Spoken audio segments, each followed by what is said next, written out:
Right now at 6, it's the words we didn't want to hear. Here we go again.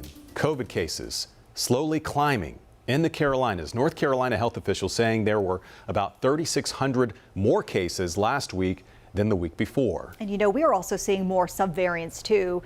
Specifically, the state's tracker is showing several Omicron subvariants right now, which you could see marked here at the bottom of this screen. BA2, however, is still going to be the dominant. That's making up about 91 of the current cases that we're seeing. That's also the one we've been following for several weeks at this point.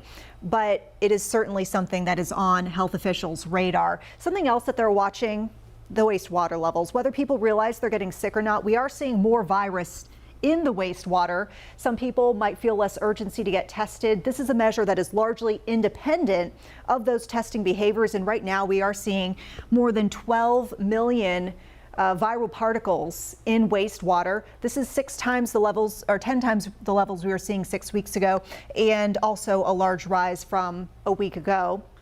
Despite that large rise, though, in community COVID, there still seems to be high protection against severe illness. Hospitalizations sitting around 400.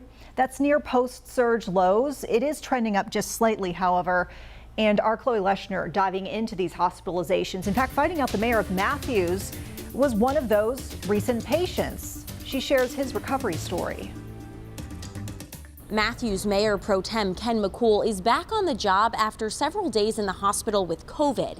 He thinks being vaccinated and boosted actually kept it from being much worse. I was concerned for sure. He's the youngest mayor pro tem in the state. At just 24 years old and otherwise healthy, Ken McCool never expected to have a bad run-in with COVID. This is the first time I've caught COVID.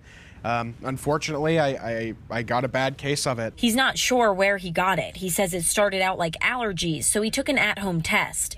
Once it came back positive, his symptoms quickly escalated to GI issues, landing him at Novant Health Matthews Medical Center. Easter Sunday is when I tested positive. That Monday it hit me like a ton of bricks, got admitted. They got me on morphine and some medicine and a lot of liquids because I couldn't hold down water. He thinks it could have been a lot worse if he wasn't vaccinated and boosted. I'm very lucky. I'm very happy that I'm vaccinated to where I'm still around. A lot of people have died. Well, young people have died too. And I'm here after having a bad case to show that vaccines work. McCool says this is a sign that COVID is still circulating in the communities, and the most recent data backs that up. He thinks this is a reminder that people should still be taking some precautions. In Matthews, Chloe Leshner, WCNC Charlotte.